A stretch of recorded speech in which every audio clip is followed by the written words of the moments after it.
जो आपकी प्रतियोगी परीक्षाओं के लिए बहुत ही महत्वपूर्ण होगा ना। ये मेरा बताया हुआ वर्ड अवश्य ही आपके एग्जाम में फंसने वाला है ना। हो सकता है आपका काम बन जाए मेरे एक ही वर्ड से पढ़ाए हुए क्लास में ना। बहुत लोग कहते हैं कि ये नहीं महत्वपूर्ण है, ये नहीं महत्वपूर्ण है ना। मेरे हिसाब से हर एक वर्ड हर एक चीज महत्वपूर्ण होती है।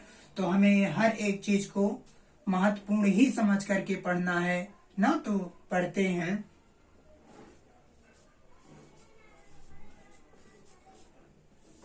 ना। आज समझना के बारे में पढ़ते हैं कि समझना शब्द का प्रयोग अंग्रेजी में कैसे किया जाता है ना। तो एक वर्ड होता है अंडरस्टैंड। अंडरस्टैंड होता है, जो अंडरस्टैंड शब्द होता है इसका प्रयोग कैसे करेंगे ना, सीखते हैं। मैंने कहा कि not usually not usually used in progressive tenses ना। Not usually used in progressive tenses, जो इसका प्रयोग किया जाता है अंडरस्टैंड शब्द का।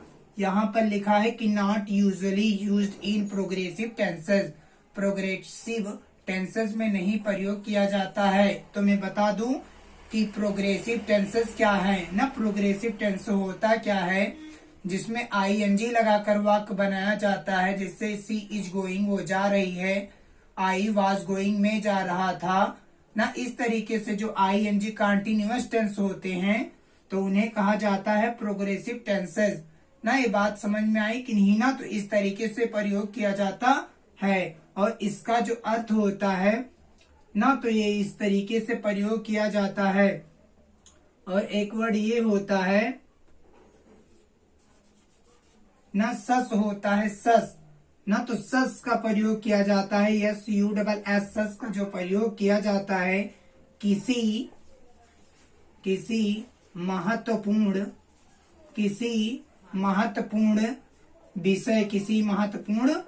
विषय के बारे में, किसी महत्वपूर्ण विषय के बारे में जब समझना का अर्थ होगा तो यहाँ पर सस का प्रयोग किया जाता है ना। इस तरीके से सस का प्रयोग किया जाता है ना। और एक होता है फैदम ना, FATHOM ना। फैदम का प्रयोग किया जाता है। तो जो फैदम होता है इसका होता है यूजुअली यूज्ड इन नेगेटिव सेंटेंसेस ना। इसका जो प्रयोग किया जाता है, फैदम वर्ड का समझना अर्थ निकलता है तो यूजुअली यूज्ड इन नेगेटिव सेंटेंसेस। जब भी कभी इस वाक्य का प्रयोग किया जाएगा तो वहां पर नेगेटिव सेंस में प्रयोग किया जाता है। किस सेंस में? नेगेटिव सेंस में, अर्थात नेगेटिव वाक्य में किया जाता है।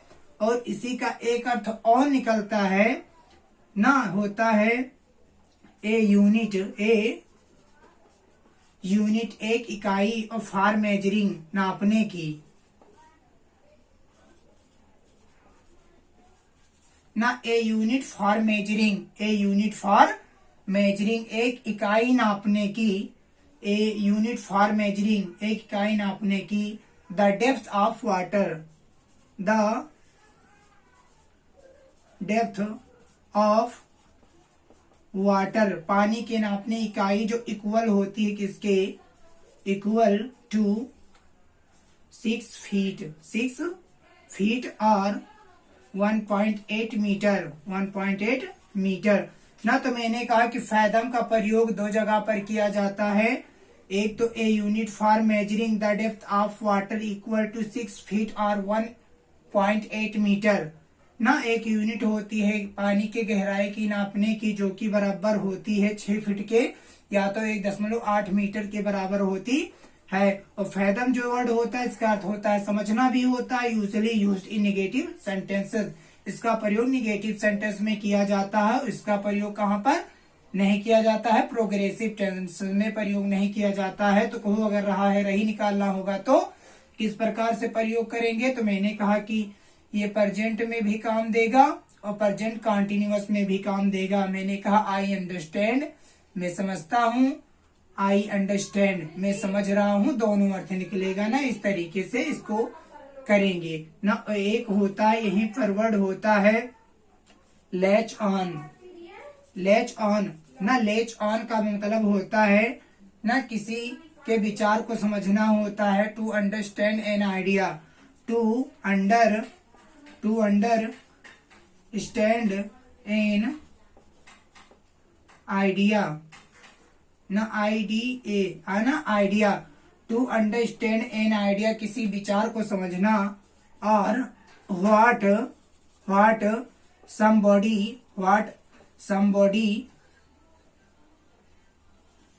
somebody is saying, what somebody is saying ना, कि कोई व्यक्ति क्या कह रहा उस चीज को समझना होता है ना। तो लेच ऑन का प्रयोग किया जाता है। और एक वर्ड होता है समझना, मेक आउट। मेक आउट होता है, मेक आउट का भी मतलब होता है समझना ना। तो एक होता है मेक आउट का मतलब होता है समझना। एक होता है कम होम का भी मतलब होता है समझना ना। तो एक कम होम का वर्ड होता है समझना। और एक होता है मेक हेड और टेल। मेक हेड और टेल होता है, मेक हेड और टेल। मेक हेड और टेल का मतलब होता है समझना। और एक वर्ड होता है यहीं पर समझने का, सी थ्रो ना, सी थ्रो THROUGH। सी थ्रो का मतलब होता है समझना होता है। तो मैंने कहा कि अंडरस्टैंड होता है समझना, not usually use in progressive tenses. और सच का मतलब किसी महत्वपूर्ण विषय के बारे में समझना। फैदम का मतलब बता दिया, लैच ऑन बता दिया, मेक आउट बता दिया, कम होम बता दिया, मेक हेड और टेल बता दिया। सी थ्रो ना 1 2 3 4 5 6 7 8 वर्ड मैंने बता दिया ना। तो ये सारे ही वर्ड का मतलब होता है समझना होता है ना। तो ये सारे वर्ड तुम्हारे एग्जाम के लिए बहुत ही इंपॉर्टेंट है ना। तो एक मैंने बता दिया कि understand, such, fathom, latch on, make out, come home होता है, मेक हेड और टेल होता है, सी थ्रो होता है ना।